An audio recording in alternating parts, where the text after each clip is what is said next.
अवधूत चिंतन श्री गुरुदेव दत्त. सर्वांना श्री स्वामी समर्थ. मित्रांनो, तुमच्या मनात कधी असे प्रश्न आले आहेत का?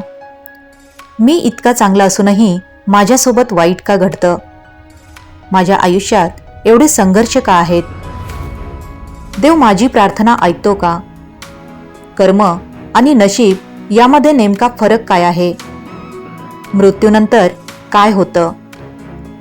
मित्रांनो, हे प्रश्न आजचे नाहीत. हजारो वर्षापूर्वी अर्जुनाच्या मनातही हेच प्रश्न होते. कुरुक्षेत्राच्या रणांगणावर अर्जुन गोंधळले होते, खचले होते आणि त्याला पुढचा मार्ग दिसत नव्हता. तेव्हा भगवान श्रीकृष्णांनी त्यांना जे ज्ञान दिलं तेच आपण श्रीमद भगवद्गीता म्हणून ओळखतो. आश्चर्याची गोष्ट म्हणजे जीवनात आज आपल्याला पडणाऱ्या जवळजवळ प्रत्येक प्रश्नाचं उत्तर श्रीमद भगवद्गीतेमध्ये आधीच दिलेलं आहे. मित्रांनो, आजच्या या व्हिडिओमध्ये आपण जाणून घेणार आहोत की गीता हा फक्त धार्मिक ग्रंथ नाही, तर जीवन जगण्याचा संपूर्ण मार्गदर्शक आहे. आणि म्हणूनच हा व्हिडिओ शेवटपर्यंत नक्की पहा. अर्जुनाचा संभ्रम आणि आपले प्रश्न. कर्माबद्दल गीतेचे उत्तर काय आहे? माणसाला दुःख का येतं? भीती आणि चिंता यावर गीतेचे उत्तर काय आहे? यश आणि अपयशाबद्दल गीतेचे मार्गदर्शन काय आहे? मित्रांनो, जगात असा कोणताही प्रश्न नाही ज्याचं उत्तर शोधण्याचा प्रयत्न श्रीमद भगवद्गीतेने केलेला नाही. अर्जुनाच्या रूपाने श्रीकृष्णांनी संपूर्ण मानवजातीच्या प्रश्नांची उत्तरं दिली आहेत. आणि म्हणून जेव्हा जीवनात मार्ग दिसेनासा होईल तेव्हा लोकांकडे नाही तर गीतेकडे वळा. कारण गीता फक्त पुस्तक नाही, ती जीवन जगण्याची कला आहे. मित्रांनो, जीवनात असा एकही माणूस नाही ज्याच्या मनात प्रश्न नाहीत. मी इतकं चांगलं करूनही माझ्यासोबत वाईट का होतं? माझ्या नशिबातच दुःख का लिहिलं आहे? लोक मला समजून का घेत नाहीत? मी कितीही प्रयत्न केले तरी यश का मिळत नाही? मित्रांनो, आश्चर्याची गोष्ट म्हणजे या प्रत्येक प्रश्नाचं उत्तर हजारो वर्षापूर्वी श्रीकृष्णाने श्रीमद भगवद्गीतेमध्ये दिलेलं आहे. कुरुक्षेत्राच्या रणांगणात अर्जुनही तुमच्या आमच्यासारखाच गोंधळलेला होता. त्यांच्या मनातही भीती होती, दुःख होतं, संभ्रम होता. त्यांना वाटत होतं की आता सर्व काही संपलं.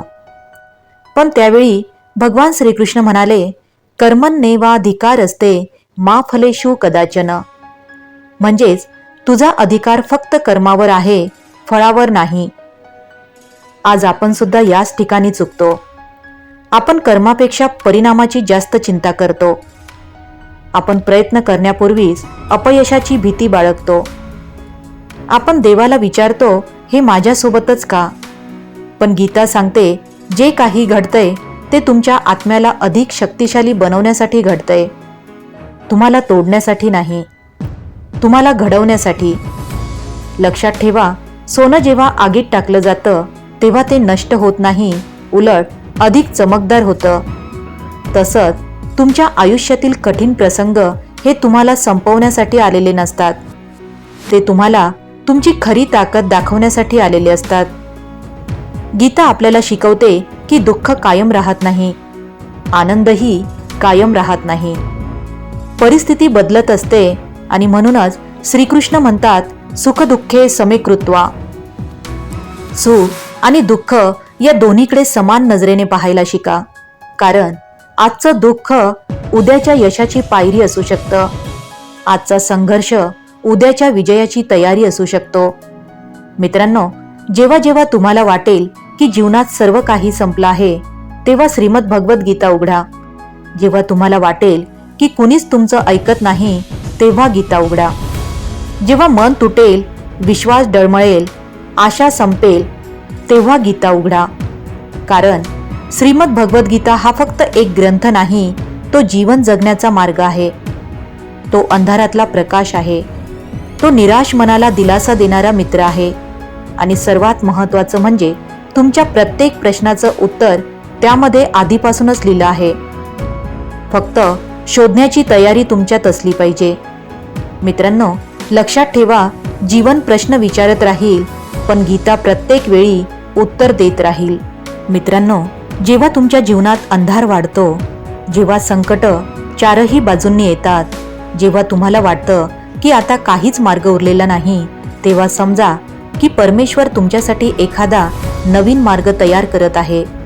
अनेक लोक विचारतात, देवा, माझ्याच आयुष्यात इतक्या परीक्षा का? मी इतका संघर्ष का करतोय? माझं दुःख कधी संपणार? याच प्रश्नाची उत्तरं गीता देते. श्रीकृष्ण सांगतात की कोणताही अंधार कायमचा नसतो. प्रत्येक संकटानंतर नवा प्रकाश येत असतो. प्रत्येक दुःखानंतर आनंद येतो. प्रत्येक संघर्षानंतर विजय येतो. आणि म्हणून जेव्हा जीवनात प्रश्न निर्माण होतील, तेव्हा लोकांकडे उत्तर शोधण्याऐवजी श्रीमद भगवद्गीतेकडे वळा. कारण गीता सांगते, परिस्थिती कितीही कठीण असली तरी परमेश्वर तुमच्या सोबतच आहे. मित्रांनो, तुमच्या आयुष्यातील प्रत्येक प्रश्न नवीन नाही. अर्जुनानेही तेच प्रश्न श्रीकृष्णाला विचारले होते आणि श्रीकृष्णाने दिलेली तीच उत्तरं आज श्रीमद भगवद्गीतेमध्ये तुमची वाट पाहत आहेत. जेव्हा जग उत्तर देण्यात अपयशी ठरतं, तेव्हा गीता बोलायला सुरुवात करत असते. जीवनातील प्रत्येक प्रश्नाचं उत्तर शोधायचं असेल तर गीता वाचा. कारण तिथे प्रश्नही आहेत, उत्तरही आहेत आणि जीवन जगण्याचा मार्गही आहे.